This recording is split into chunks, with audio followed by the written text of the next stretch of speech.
Y ahora, con ustedes, la consulta médica.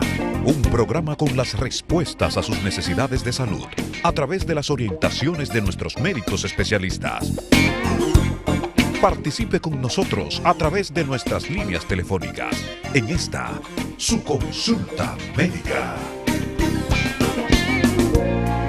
Qué bueno que están con nosotros en esta consulta médica. Yo soy Patricio Peralta. Para mí un grato placer poder compartir esta hora, ¿verdad?, en donde nosotros pretendemos aportar un granito de arena en lo que tiene que ver con la felicidad de la gente, porque definitivamente la salud es lo más importante que puede tener el ser humano. Nosotros, cada programa, pretendemos también a través de las inquietudes que ustedes nos manifiestan a través de las redes sociales. Ya ustedes conocen, ¿verdad?, la consulta médica en todas las redes. También ustedes pueden comunicarse con nosotros, enviarnos sus inquietudes con respecto a los temas que tratamos en este programa. Hoy yo quiero compartir un tema con ustedes a propósito de la celebración del Día Mundial. Bueno, durante todo el mes se va a hablar y se está hablando del tema del autismo. Y específicamente el Día Mundial de la Concienciación sobre el autismo. Quizás usted en su familia haya un niño, ¿verdad?, con ciertas manifestaciones, y quizás usted no ha tenido, los padres no han tenido la idea, ¿verdad?, de que pueda estar padeciendo de este trastorno, ¿verdad?, llamado el trastorno del espectro autista, que modernamente es como se llama. Sobre esto nosotros vamos a conversar precisamente con gente que sabe de esto, que está día a día tratando a través del CAI estas manifestaciones. De qué manera podemos nosotros también hacer una sociedad comprometida con el autismo. Precisamente es el tema de la Organización Mundial de la Salud, y nosotros queremos en ese sentido dedicar este programa. Vamos a ver esta historia precisamente para comenzar a hablar luego con nuestros invitados. Cuando uno le da un diagnóstico de autismo, uno cree que el mundo se le va a acabar. Comenzamos, ella tenía una hiperactividad terrible, entonces aquí me ha ayudado bastante. Desde el comienzo hasta ahora ha sido un cambio del cielo a la tierra.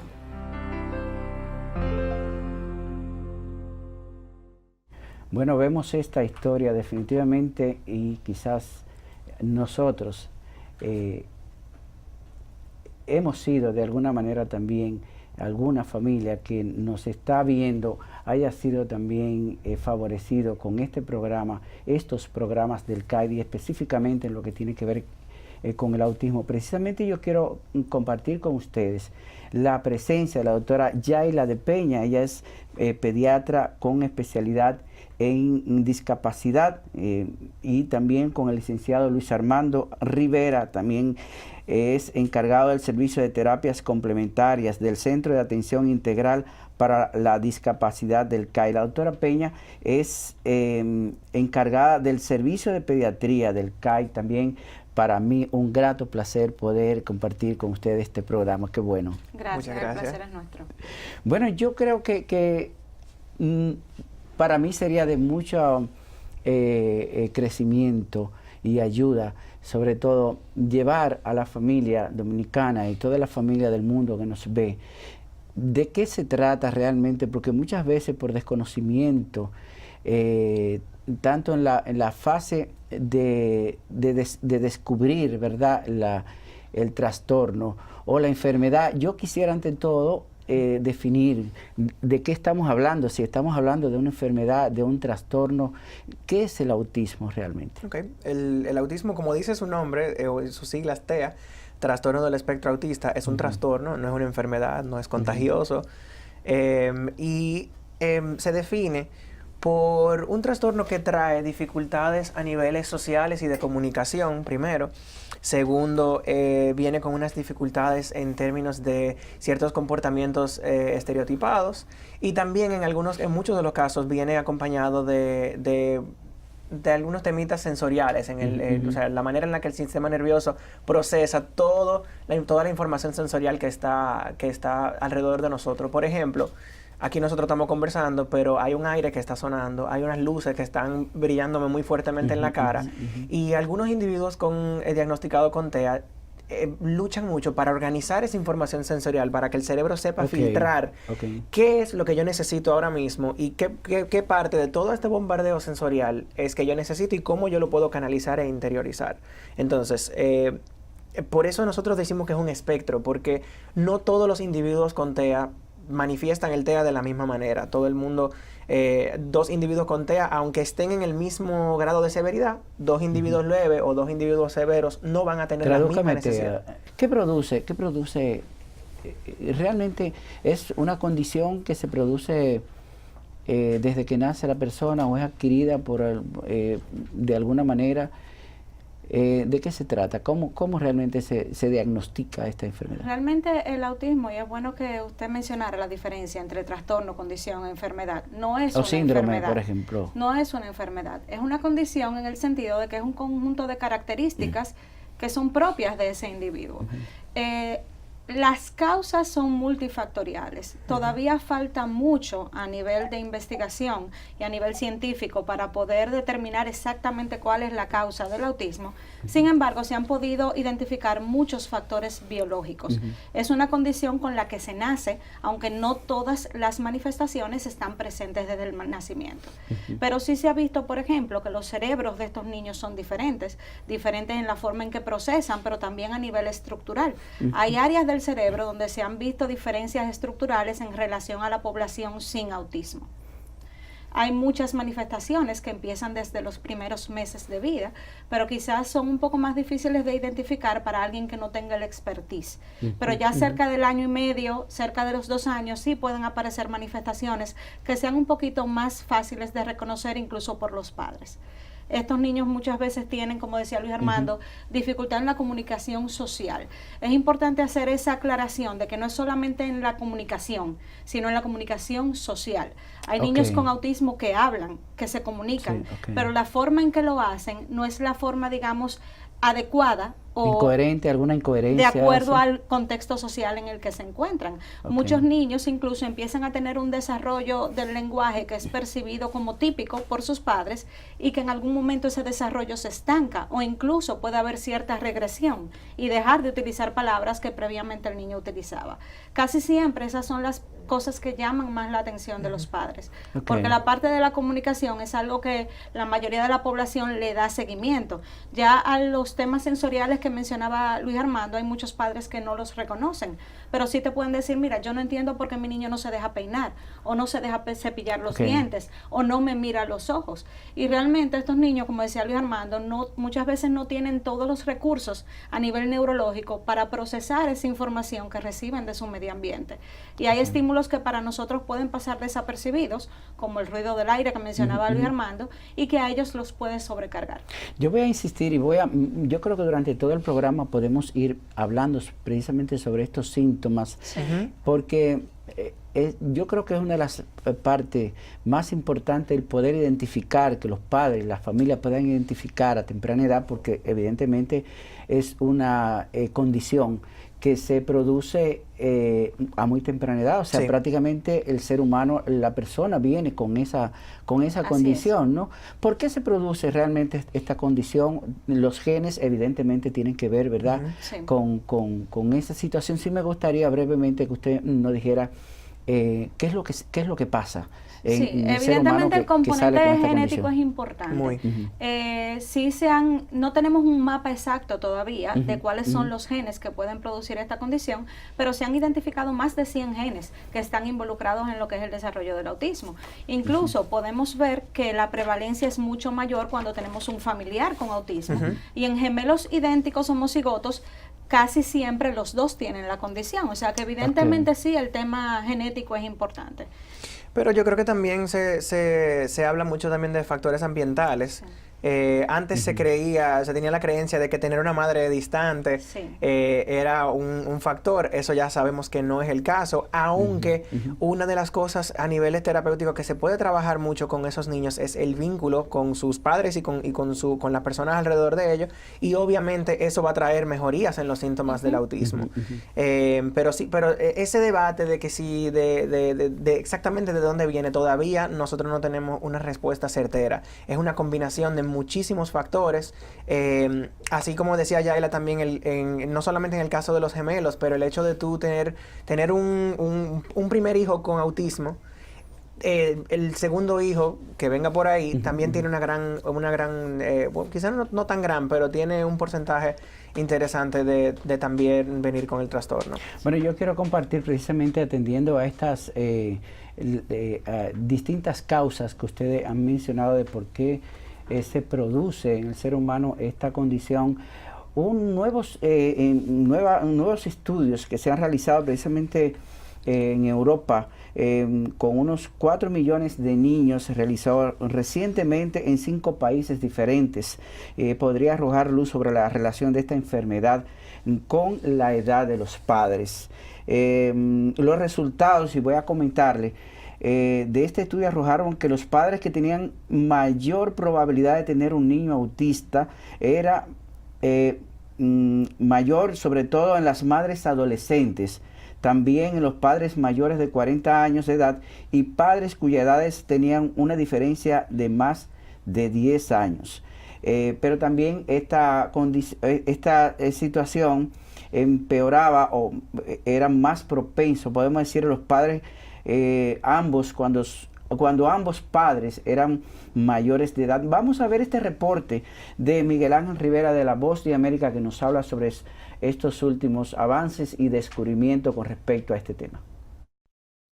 Para los padres y los científicos, las causas del autismo son a menudo un misterio, pero esta semana se encontró una clave sobre cómo la edad de los padres puede afectar el riesgo de este espectro de condiciones. En el nuevo estudio, el más grande en su clase sobre el autismo, investigadores europeos observaron a casi 4 millones de niños de 5 diferentes países, todos ellos fuera de Estados Unidos. Encontraron que las madres adolescentes, los padres mayores de 40 años de edad y padres cuyas edades tenían una diferencia de más de 10 años, todos tenían más probabilidad de tener un hijo autista. Las tasas más altas de autismo se encontraron en familias donde ambos padres eran mayores. Los resultados compaginan con los hallazgos de estudios pasados, pero este fue lo suficientemente grande como para ver los efectos de la madre y el padre independientemente. Sin embargo, si bien este estudio arroja más luz sobre la conexión, los hallazgos no significan que los padres de niños autistas deban sentirse culpables. Lo que sí significa es que podríamos estar un paso más cerca de realmente comprender los orígenes de esta enfermedad y encontrar mejores formas de enfrentar sus retos. Miguel Ángel Rivera, para La Voz de América. Bueno, definitivamente es solamente un aspecto, ¿verdad?, de una de las posibles causas también. Muy bien explicó la doctora de cómo se produce realmente en el ser humano estos cambios y también, como bien decía el licenciado, los factores, ¿verdad?, que tienen que ver incluso con el medio ambiente, ¿no? Pero lo más importante que entiendo nosotros, a mí me gustaría recalcar es la parte de la condición de cómo en la familia y los padres podemos darnos cuenta. Y bien usted decía algunas manifestaciones, ¿cuándo? Pero a mí me interesaría saber y dar como información cómo una familia o unos padres que tienen un bebé pequeñito, porque definitivamente no sé hasta a partir de qué edad se empieza a manifestar esta condición. Una pareja de esposos que han tenido un niño, tienen una familia y entonces el niño, por lo regular, las manifestaciones que tienen cuando son muy pequeños no son determinantes, en el sentido de que un niño definitivamente no tiene control de sí, ni del habla, ni de nada. ¿Cómo realmente puede identificar unos padres que han tenido un niño pequeño que puede estar siendo afectado por este trastorno. Hay algo importante que nosotros tenemos que tener en cuenta, que los niños tienen unos hitos del desarrollo que todo ser humano tiene, ¿verdad? Nosotros sabemos más o menos a qué edad el niño debe comenzar a gatear, debe comenzar a caminar, debe comenzar a decir sus primeras palabras. Entonces, cuando los padres ven que estos hitos no se están dando quizá en el momento en el que se tienen que dar, o que de repente quizás se dieron, de repente el niño gateaba, caminaba a tiempo, comenzó a balbucear, comenzó a decir mamá, papá, pero al año y medio, casi a los 2 años, el niño de repente dejó de decirlo, o retrocedió, o ya se quedó con ese repertorio de palabras y no comenzamos a ver más nada. Ahí es cuando quizás los padres deben entender, bueno, pues entonces vamos a ir donde un psicólogo que sea especialista en diagnóstico para el autismo, para ver qué se puede hacer. Normalmente el autismo no se diagnostica antes de los 2 años, precisamente para darle tiempo también al individuo de desarrollar esas habilidades y de pasar por esos hitos del desarrollo. Un diagnóstico a tiempo definitivamente puede cambiar el pronóstico de un individuo.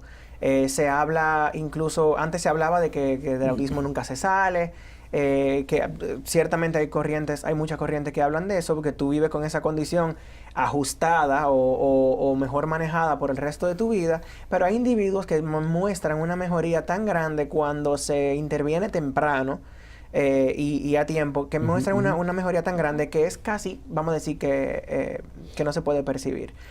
Asimismo, también tenemos individuos que reciben terapia desde un comienzo, desde que se detectó justo a los 2 años, y por la severidad quizá de su condición, por ya algo quizá más neurológico, no muestran esa misma mejoría, aún habiendo recibido la misma cantidad de terapia y el mismo tipo de terapia.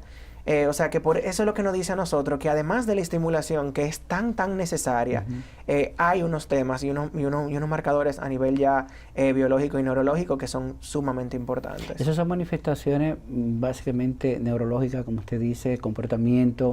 En el tema médico, en el tema físico, por ejemplo, realmente los cambios, ¿cuál es su punto de vista en este tema? No, a nivel físico no vamos a ver nada en un niño con autismo diferente a los demás niños. Sí se han visto algunos estudios en los que se ha visto que quizás son un poquito más grandes, que tienen un poco más de peso en relación a otros niños, pero eso no es nada definitivo. Sí es un poco más de lo que es el desarrollo neurológico, y como decía Luis Armando, el llegar a esos hitos del desarrollo. Y aunque ciertamente es muy difícil tú plasmar un diagnóstico de autismo antes de los 2 años, sí se pueden identificar muchas cosas en ese niño a nivel de desarrollo antes de los 2 años, e incluso irlas trabajando, aunque no lleguemos a una conclusión diagnóstica de inmediato. Hay datos de niños tan pequeños como 3 o 4 meses, donde ya los padres tienen preocupaciones. Yo tuve una paciente hace unos meses que la mamá me decía, desde que yo le daba el pecho a mi hijo, yo sentía que no había conexión conmigo. Y esa madre incluso me dice, yo pensé que era que yo tenía una depresión postparto, porque ella no sentía esa conexión. Hay algo que son los gestos, la comunicación no verbal, que también en estos niños a veces vemos un poco de dificultades en esa área. Y tú tienes un niño que la mamá te dice, mira, mi otro hijo a esa edad ya decía bye bye con la mano. O si yo lo miraba y le reía, él reía también. Entonces a veces estos niños tienen dificultad para entender esas interacciones sociales no verbales y para imitar también esos gestos. Y ¿Ellos esa es una de las viven en otro mundo cosas. o viven en el mundo real donde vivimos todas las personas? Ellos o tienen viven en el mismo mundo que nosotros. No, yo digo dentro yo de su entiendo su concepción, pregunta. ¿no? La única diferencia es cómo ellos procesan los estímulos del ambiente. Yo recuerdo una vez, yo vi una entrevista con una joven con autismo, ya de 12, 13 años, que por fin pudo comunicarse. Y ella decía, cuando yo miro a una persona a la cara, yo veo como 1000 imágenes en vez de ver una. Entonces, hay muchas cosas que quizás por la misma dificultad de comunicación de estas personas, que nosotros aún no sabemos, porque quizás ellos no nos han podido decir lo que sienten. Pero sí sabemos que hay mucho compromiso a nivel sensorial y que la forma en que ellos reciben los estímulos es diferente a la nuestra, y eso hace que su reacción al medio, pues, por tanto, sea diferente. Hay algo que quiero mencionar acerca de eso, de la importancia de mantener en cuenta lo sensorial, que como dijimos anteriormente, no se presenta en todo el mundo igual. Pero definitivamente si un niño está caminando en puntillas por mucho tiempo, o si un niño aletea o hace como vocalizaciones sin ninguna razón, es porque está compensando, o sea, o necesita información sensorial, o es demasiada la que está recibiendo y quiere reducir ese input sensorial. Entonces, ¿por qué esto es importante? Porque imagínense si cuando uno está ansioso, una persona neurotípica, como nosotros tres, más o menos, ¿verdad? Cuando uno está ansioso, que tiene ese lóbulo frontal como medio bloqueado, es difícil concentrarse, es difícil organizar los pensamientos para decir la cosa como la queremos decir. Comienzan quizá los temblores en las manos, sudan las manos. Imagínense pasar la vida así. O sea, porque la manera en la que yo organizo la información sensorial es primordial para yo saber cómo moverme dentro del mundo. Entonces, a un niño que no sabe moverse dentro del mundo, que vestibularmente no está muy cómodo, que no tiene buen sentido de propiocepción, que tiene que estar conscientemente filtrando toda esta información, ¿cómo va a comenzar a hablar a tiempo? Porque todavía ese cerebro está muy ocupado con todo lo otro que debería de estar pasando como un proceso automático y no se está dando. Por eso, cuando nosotros intervenimos con los padres, muchas veces yo le pregunto a los padres siempre cuando los entrevisto, ¿qué usted quiere? ¿Qué usted quisiera que su hijo haga? ¿Por qué usted trae al hijo al CAID o a la consulta, donde sea? Y casi siempre me dicen, yo lo que quiero es que mi hijo hable. Pero usted ve al niño y el niño todavía está muy ocupado procesando todo.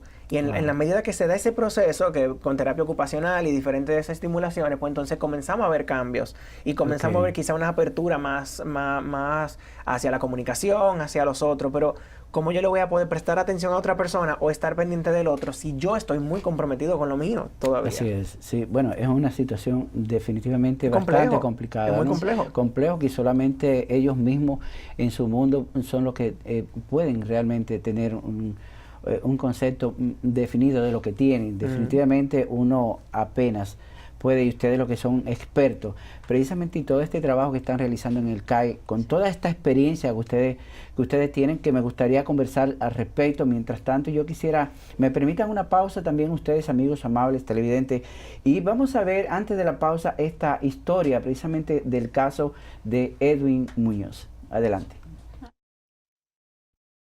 Yo primeramente quiero darle gracias a Dios porque nos dio la oportunidad de ser parte del CAI. Edwin no hablaba, Edwin jugaba solo, Edwin era un mundo aparte. A través del CAI, nuestro hijo ha superado muchas de sus etapas que nosotros pensábamos que era prácticamente imposible. Hemos sido muy bendecidos al ser parte del CAI. Edwin aprendió, Edwin hoy sabe leer, Edwin sabe escribir, Edwin tiene sus problemitas conductuales, pero eso yo lo veo como mínimo, con todo el mundo de conocimiento que él se lleva de acá del CAI, sobre todo el amor, que siempre le vi y le veo a los especialistas cuando lo ven a él, con el amor y la paciencia. Gracias, CAI. Usted está en sintonía con La Consulta Médica.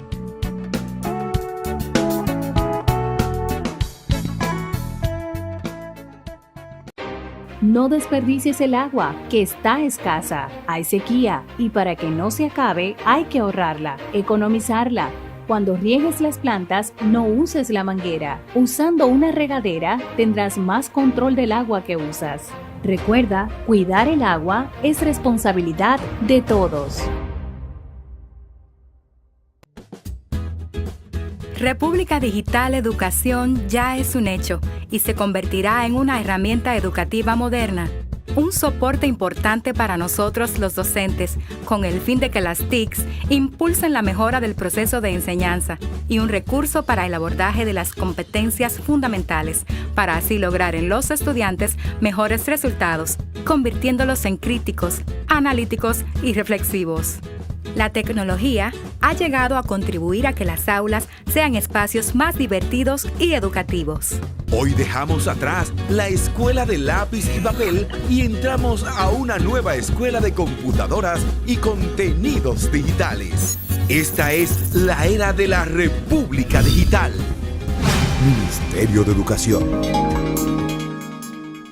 Hablar de la ARL es sinónimo de gestión de calidad en la administración de riesgos laborales. Cuando usted acude a la eficacia con que ha funcionado la ARL, y esa eficacia demostrada por ARL es lo que sirve como ejemplo de que el esfuerzo que se ha hecho valió la pena.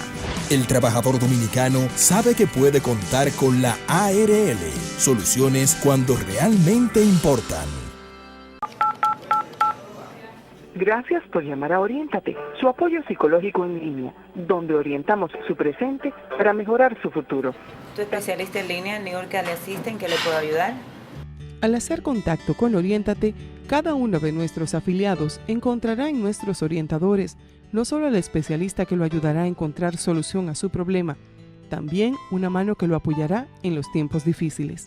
Oriéntate es una institución donde procuramos la salud mental a través de un soporte y apoyo psicológico continuo a todas las personas, evitando el aumento de los procesos degenerativos psicológicos del ser humano, sin importar su género o estatus económico, a través de la línea telefónica, el chat o el videochat en línea y de manera presencial, ofrecidos por un equipo de profesionales en salud mental y con la más alta calidad en el manejo de la conducta humana. En Oriéntate hemos conjugado todos los recursos tecnológicos y humanos disponibles para ofrecer un servicio de calidad y excelencia, económico y práctico, apoyándose en la tecnología como herramienta para asistir con la eficacia oportuna al usuario, participando en el compromiso de crear una mejor sociedad con familias sanas, funcionales y felices.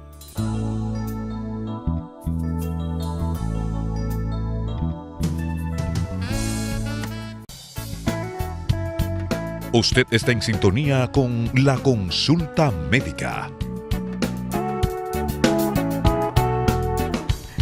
Continuamos, esta es La Consulta Médica. Yo soy Patricio Peralta, yo no soy médico, yo soy periodista, pero especializado en el tema de salud. Mucha gente me dice en la calle, ¿cómo está, doctor? No quiero dejar claro esto, ¿verdad? Por eso muchas veces nosotros no nos atrevemos a opinar de temas médicos, ni mucho menos damos recetas ni por las redes ni por los medios, sino que lo que queremos es aportar un granito de arena precisamente a la salud de las personas y sobre todo en el tema de la prevención. Por eso cada sábado tenemos invitados los especialistas que ustedes nos solicitan y también de los temas que son propios de las familias, sobre todo de la familia dominicana. Hoy estamos conversando precisamente con la doctora Yaila de Peña. Yo quiero más o menos para que ustedes tengan idea con quién estamos hablando. Ella es doctora pediatra, ¿verdad? Tiene especialidad también en neurología pediátrica, ¿sí? Ella es de discapacidad, exactamente, encargada del servicio de pediatría del Centro de Atención de la Discapacidad, ya todos conocemos el CAID, y también ella realizó entrenamiento en la Sociedad Británica de Neurología Pediátrica en Desarrollo, Comportamiento y Aprendizaje, además de diversas capacitaciones en temas de trastorno de espectro autista y discapacidad. También está con nosotros el licenciado Luis Armando Rivera, es encargado del servicio de terapias complementarias del CAID. Su especialidad es en intervención en psicoterapia y musicoterapia. Tiene entrenamiento especializado en musicoterapia neonatológica y neurológica para la rehabilitación del habla y de la marcha. Esto es un tema muy importante, por ejemplo, la aplicación de la musicoterapia también para este tipo de trastornos es un tema bastante importante. Me gustaría también hablar sobre esta aplicación y hasta dónde la música también puede intervenir realmente, licenciado, en el tratamiento de estos niños, ¿verdad? Sobre todo allá en el CAI. Me gustaría hablar de esta gran experiencia que ustedes tienen, un trabajo muy hermoso que ustedes están haciendo ahí en el CAI, ¿no? Bellísimo. Nosotros en el CAI, yo creo que nosotros tenemos algo en este país que yo no lo he visto en ningún lugar en el mundo. Un lugar en el que las familias pueden ir a recibir todos los servicios terapéuticos que puedan necesitar bajo un mismo techo.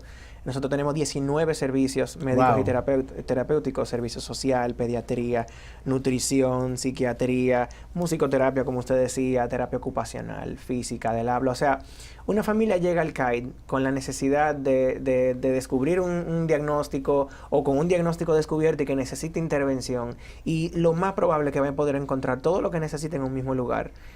Una de las dificultades, yo viví en Estados Unidos por mucho tiempo y trabajé allá 2 años, y una de las dificultades que mis familias me decían era, concho, pero ¿dónde tú estás ubicado? Porque yo tengo la terapia de habla en aquí y tú me quedas a 45 minutos y la otra terapia queda Entonces, tener un mismo lugar en el cual se puede hacer un trabajo integral, como dice el nombre, en el que yo sepa lo que se está trabajando en terapia ocupacional y que terapia ocupacional sepa lo que se está trabajando en terapia física, le garantiza a la familia un servicio de calidad.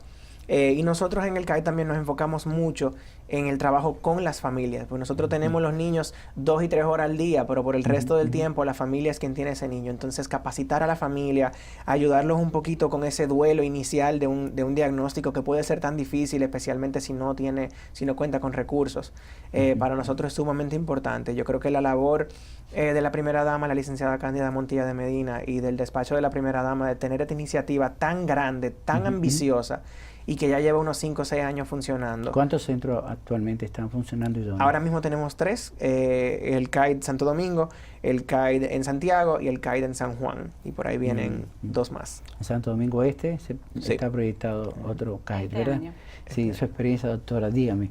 Yo sé que también usted, con todos estos programas, sobre todo cuando una familia decide llevar a un niño al CAID, muy bien, dice el licenciado que se integra esta familia. Vimos el caso de Edwin también, de cómo este testimonio tan hermoso. Dentro de esa integridad en lo que respecta a la salud del niño, es diferente. Por ejemplo, el centro del CAI específicamente trabaja problemas de trastornos que tienen que ver con la psiquis, que tienen que ver, que son neurológicos o son problemas generales de salud del niño. ¿Cómo está dividida, sobre todo con respecto a los programas del CAID? No, realmente los temas de salud de un niño con autismo son los temas de salud de un niño, punto. Sí sabemos que hay algunas condiciones de salud, sobre todo neurológicas, que son más comunes en estos niños que en otros. Por ejemplo, la epilepsia. Se ha visto que es más común tú tener un niño con autismo que tenga también epilepsia que un niño sin autismo. Sin embargo, el manejo es el mismo que en los niños típicos. No hay ninguna diferencia. El manejo es por un neurólogo pediátrico que hace el tratamiento que considere pertinente. No hay diferencia en ese sentido. En cuanto al servicio de pediatría del CAID, nosotros hacemos un énfasis en lo que es la pediatría del desarrollo y tratar de no solamente identificar cuál es la condición que tiene el niño que nos visita, sino identificar posibles causas y factores de riesgo a nivel de salud. Sin embargo, nosotros no desvinculamos a ese niño de lo que es el seguimiento médico en su comunidad, porque entonces estaríamos contribuyendo con lo que es el aislamiento de los niños que son diferentes. Y al fin y al cabo, si un niño... Porque se trata de eso, de la inclusión. Exactamente. Entonces el niño tiene que recibir los mismos servicios de salud que recibe el resto de la población. Y nosotros hacemos mucho énfasis en eso. Y dentro de lo posible nos mantendremos en comunicación con sus pediatras de cabecera a nivel de su comunidad para que ellos también vayan teniendo un poquito más de conciencia en relación a este tipo de condiciones. O sea, es una atención totalmente integral, ¿no? Lo es. Con la familia, con la comunidad, y evidentemente con el niño también. El autismo, en este caso, que es el tema que nos ocupa hoy, tiene diferentes niveles, o podemos hablar de autismo en un grado menor o autismo en, o trastornos más bien, porque ya sí hemos definido, ¿verdad?, que no se trata de una sola condición, sino que son varias condiciones que se dan en el niño, ¿verdad? Pudiéramos decir que es una condición, una sombrilla, y que debajo de esa sombrilla puede venir con una sintomatología diferente según el individuo. Entonces, según la sintomatología que se presenta, se divide normalmente en leve, moderado o severo, con algunos grados. Por ejemplo, pudiéramos decir que un niño es leve a moderado, pues está un poquitico más hacia lo moderado. Y todo eso va a depender de la sintomatología y de los comportamientos y las conductas y las necesidades que presente ese niño. Pero habiendo dicho esto, no son casillas fijas, en el sentido de que 2 niños leves no tienen por qué ser iguales, porque son niños. Una de las cosas que quería mencionar acerca de uno de los reportajes que vimos ahora, es que esa madre decía, bueno, mi hijo tiene unos problemitas conductuales. ¿Qué niño no tiene problemitas conductuales? A nosotros a veces por tener un diagnóstico por encima de la realidad de lo que es un niño, a veces se nos olvida que hay conductas y situaciones que se presentan con el niño, que se presentan con los niños neurotípicos también, que no tienen, hay cosas que no son síntomas del autismo, sino síntomas propios del niño. Hay muchos niños que dicen, los padres dicen, yo quiero que él hable, y que nosotros vemos que quizá tiene aptitudes para hablar, y quizá al niño no le interesa, quizá el niño no quiere comunicarse con las otras personas, y uno le presenta unos sistemas alternativos de comunicación que se utilizan en el CAID, para ver si se comunican, pero hay niños que no les interesa eso, que prefieren comunicarse de otra manera que no sea verbalmente. Entonces, por eso es importante entender que es un espectro, porque tenemos niveles diferentes de funcionamiento y de severidad. Sí, en ese sentido también es importante hacer un énfasis en lo que son los casos leves, porque si nos referimos a lo que es conocimiento a nivel general de la población general, que no es profesional en este sentido, los casos más severos quizás son un poco más fáciles de identificar, porque la gente ve películas, ve documentales y asume que cuando hablamos de una persona con autismo, a eso es que nos referimos. Entonces, por eso, en las manifestaciones que mencionábamos ahorita, mencionábamos la comunicación social. No hablábamos solamente de comunicación, de si el niño habla o no habla. Y esto es importante porque a veces tenemos niños que son muy verbales, que hablan mucho, y la madre dice, no, pues mi niño no tiene autismo, porque los niños que tienen autismo no se comunican. No se comunican. Entonces hay que ver la manera en que ese niño utiliza el lenguaje. Igualmente, todo el mundo asume que el niño que tiene autismo se aísla, y no es cierto. Al contrario, tenemos algunos niños que tienen acercamientos exagerados, incluyendo a los extraños. Entonces, no podemos encasillarlo, como mucha dice Luis Armando. He visto algunos niños eso con pasa mucha muchas veces. ¿no? Entonces, no podemos encasillarlo. Y a nivel familiar, no es cuestión de hacer el diagnóstico dentro de la familia de yo creo que mi niño tiene autismo o yo creo que mi niño no tiene autismo. Es de identificar necesidades en su hijo. Decir, mira, a nivel de desarrollo, yo veo que en mi hijo algo quizá no anda bien, o yo veo algo que no es igual a los demás niños. Y buscar ayuda, buscar un profesional, porque al fin y al cabo, ninguna ayuda está de más. Y hacer una visita por una demanda, una preocupación, y que resulte que no fue nada, pues mejor, perfecto. Pero si el niño necesita alguna intervención, mientras más temprano, pues el pronóstico mejora. Porque aunque decía Luis Armando, y es muy cierto, tenemos niños que le podemos dar todas las terapias del mundo y no mejoran como uno quisiera, pero sí estamos seguros de que para que ellos alcancen su máximo potencial, necesitan intervención. Y eso mientras más temprano, pues mejor el pronóstico.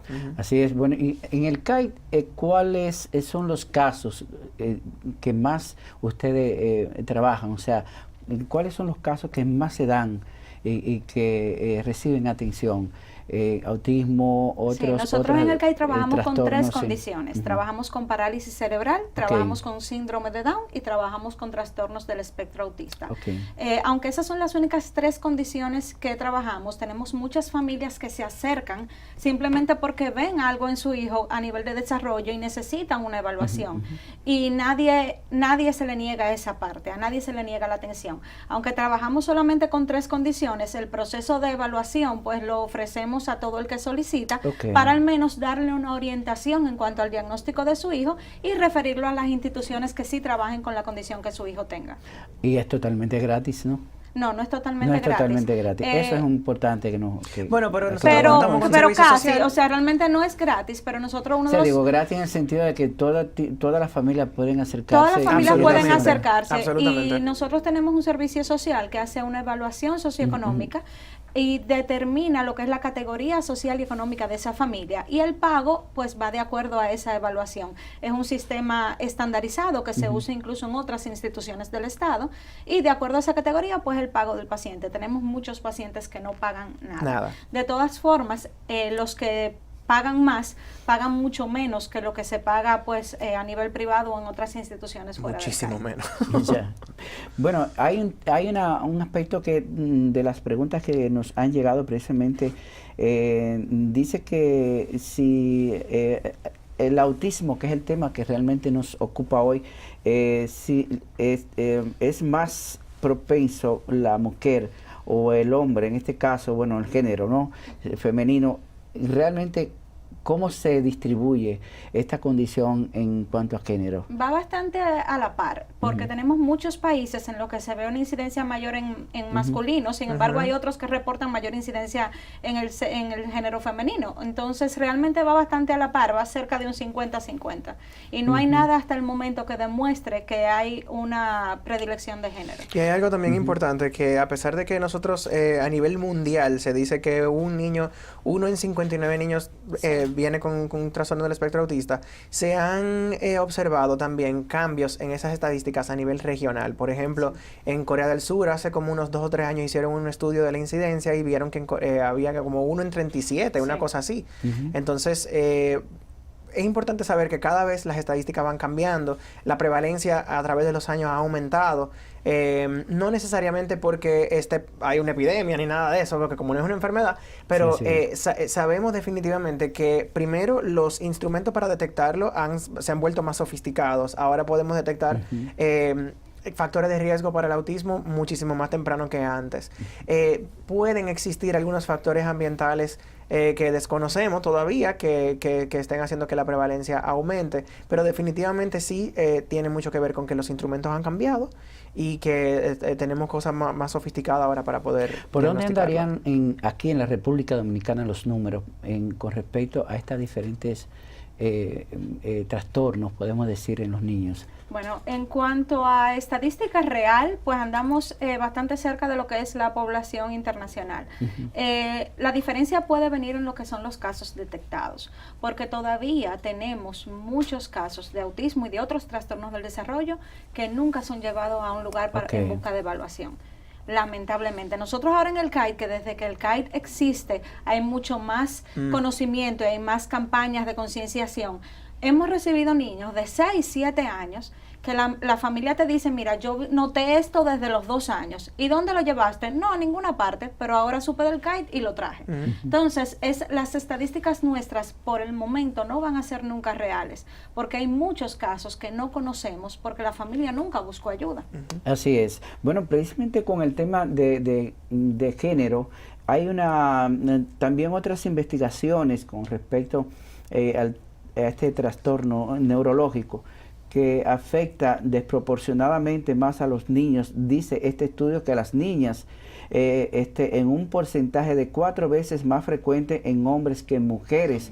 Yo quiero compartir esta versión de este estudio científico sobre las causas del desorden a través de niñas que tienen riesgo genético de autismo, pero que no lo manifiestan. Esto puede decir que entonces, con respecto a este estudio, que el autismo también puede ser selectivo, cosa que definitivamente ya hemos aclarado en este programa. De todas maneras, vamos a compartir estos estudios y estas nuevas investigaciones en este tema en la voz de Arturo Martínez, de La Voz de América, y luego regresamos después de la pausa.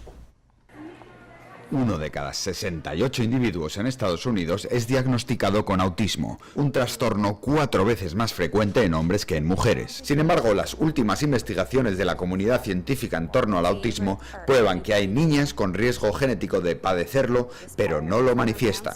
Estos datos reveladores se han convertido en el eje de estudio del director de Centro de Autismo Severo, Joseph Buchsbaum. Las niñas pueden tener la misma mutación que los niños, pero no padecer autismo. Han de tener el doble de mutaciones para manifestar el trastorno. El estudio de este fenómeno en las niñas puede ser clave para determinar y prevenir las causas del desorden, que está asociado a la genética, la paternidad tardía o nacimientos prematuros. Los estudios son importantes para el futuro, señala Alison Singer, presidenta de la Fundación Científica para el Autismo. Estamos buscando niñas que tengan genes de autismo, pero no presenten síntomas, para investigar qué las protege de los efectos del trastorno. Si encontramos este efecto protector, lo podremos usar para proteger también a los niños. La Fundación Científica para el Autismo financia un estudio del Dr. Joseph Buchsbaum que busca la participación de familias cuyos niños padezcan autismo, pero no sus hermanas. Eve Beck, la hermana de Tommy Beck, un adolescente con autismo, tiene esperanzas de una buena noticia algún día. Espero que los resultados puedan ayudar a mi hermano para ofrecerle una vida más fácil y plena. Arturo Martínez, Voz de América. Bueno, ¿qué les parece este reporte? No, me gustaría ubicar, ¿verdad?, sobre todo el aspecto local con respecto a este reporte, ¿no? No, en todos los reportes de investigaciones que se estén haciendo, no solamente en autismo, en cualquier condición, tenemos que entender que son estudios que están en proceso. Así es. Porque lo que buscamos, la comunidad médica lo que busca es entender por qué pasan las cosas. Y el hecho de que se esté investigando algo no quiere decir que ya está establecido que es de esa manera. En cuanto a los genes en niñas de autismo, es muy probable que se estén refiriendo a lo que se llama el síndrome de Rett. Hasta el 2013... ¿De qué se trata eso? El síndrome de Rett es otro trastorno del neurodesarrollo que tiene características muy similares a la del autismo, con la diferencia de que hay unos cambios degenerativos en esta persona. Y hay un gen específico en el que hay una mutación, y eso solo ocurre en niñas. ¿Qué pasa? Hasta el 2013 este diagnóstico venía debajo de la misma sombrilla de trastornos generales del desarrollo que el autismo, pero en el 2013 los criterios diagnósticos y estadísticos cambiaron y ya se considera el síndrome de Rett como una entidad completamente aparte del autismo.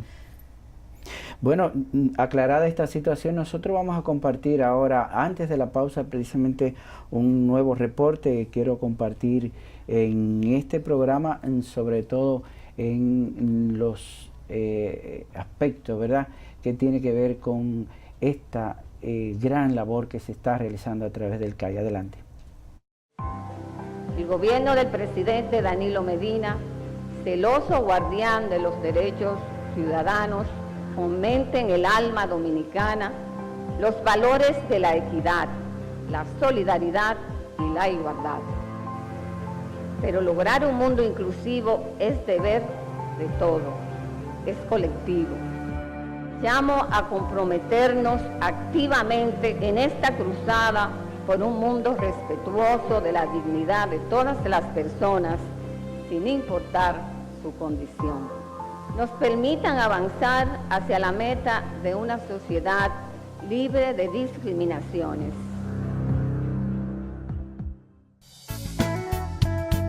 Usted está en sintonía con La Consulta Médica.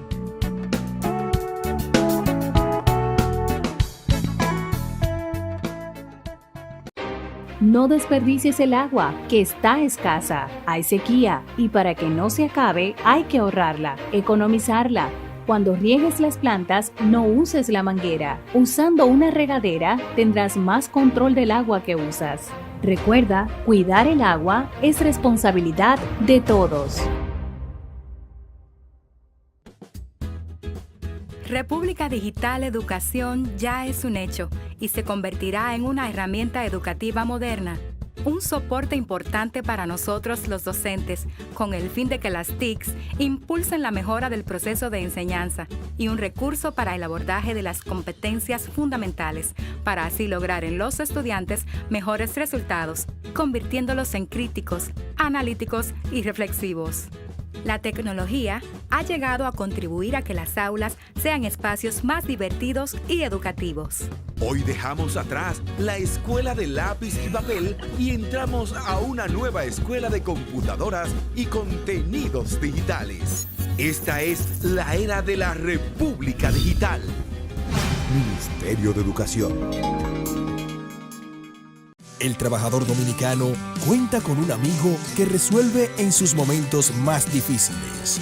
Nunca hemos visto que trabajadores que nosotros hemos intervenido para que la ARL le busque solución, se le ha dejado de buscar solución. La ARL funciona, que el administrador de riesgos, que ese seguro funciona. Administradora de riesgos laborales, garantizando que miles de dominicanos hagan su jornada sin la más mínima preocupación. Usted está en sintonía con La Consulta Médica.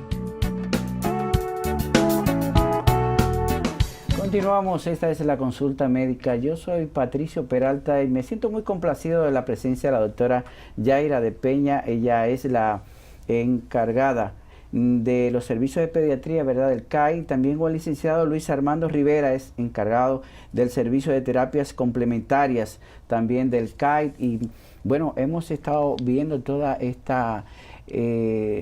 estos programas y todas estas actividades que se desarrollan en el CAI, ¿verdad?, en favor precisamente de los niños no solamente autistas, sino de todos estos programas que tienen que ver precisamente con el desarrollo de los niños. Y precisamente vimos algunas imágenes sobre el tema de la recién celebrada, bueno, no tan reciente, pero con mucho éxito, ¿verdad?, la celebración de las Olimpiadas Especiales, correcto, sí. Definitivamente es un gran logro, ¿no? Sí, realmente nuestra delegación tuvo una participación. Hubo muchas medallas excelente, dominicanas, ¿no? Tuvimos muchísimas medallas, sí. Tuvimos oro, tuvimos plata, tuvimos bronce, y en sentido general fue una gran participación de la delegación dominicana de atletas especiales. Y yo creo que ese éxito se debe más que nada, aunque sí se recibió apoyo del Comité de Olimpiadas Especiales, nosotros como CAI también brindamos apoyo a esta delegación, pero sobre todo es el trabajo de estas familias, y por eso es que usted ve la diferencia entre una persona con discapacidad y otra, en la entrega y el trabajo que hace esa familia con esa persona que necesita un poco de estímulo adicional. Y nosotros, yo creo que esa es nuestra principal misión, no solamente como CAI, sino como nación, lograr que las familias se impliquen más y que las familias crean más en sus hijos, tengan o no tengan una discapacidad, que crean más en sus hijos y que los ayuden a que desarrollen su máximo potencial. Así es, bueno, nosotros tenemos muchas cosas todavía que conversar, pero definitivamente el tiempo se nos va, y yo quisiera dejar por lo menos un mensaje, ¿verdad?, a la familia, a los dominicanos, a la familia dominicana y a todo, no solamente a los padres, que de alguna manera son los responsables directos, ¿verdad?, sino también a toda la familia, porque cuando un niño tiene esta condición y forma parte también con otros hermanitos también, es importante, ¿verdad?, que los hermanitos también puedan participar en todo este proceso, ¿no? Así, por eso yo quisiera en esta última parte ver su opinión y sobre todo su orientación con respecto a este tema. Ok, yo creo que el principal mensaje que le podemos dar a las familias es que observen a sus hijos y que ante cualquier duda, cualquier sospecha de que hay algo que no está bien, busquen ayuda. La idea de buscar ayuda no es marcar a su hijo, no es etiquetarlo, es simplemente darle a ese niño lo que necesita, que al final eso es lo que necesitamos y eso es ser justo, es darle a cada quien lo que necesita. Así es, licenciado. Completamente de acuerdo con lo que dijo Yaila.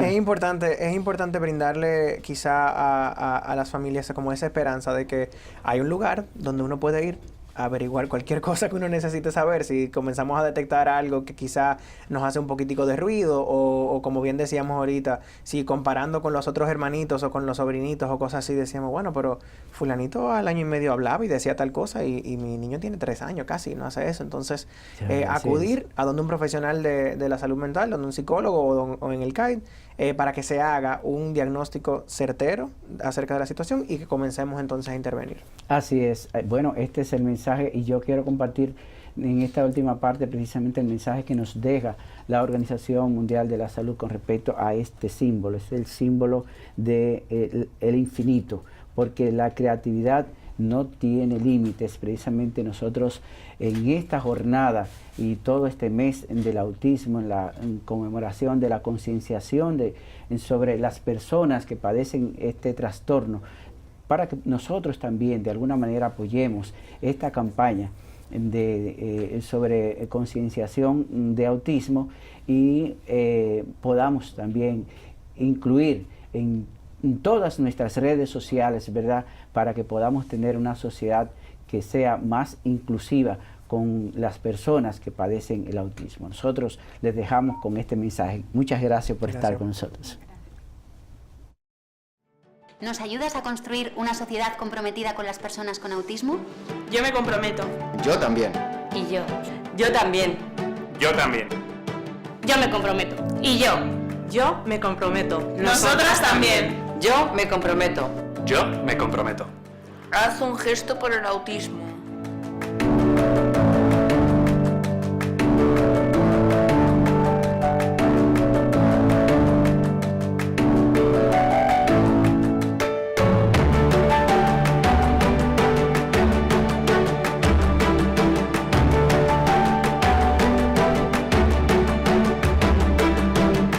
Yo me comprometo. ¿Y tú? Hemos presentado La Consulta Médica, un programa con las respuestas a sus necesidades de salud a través de las orientaciones de nuestros médicos especialistas. Participe con nosotros a través de nuestras líneas telefónicas en esta, su Consulta Médica.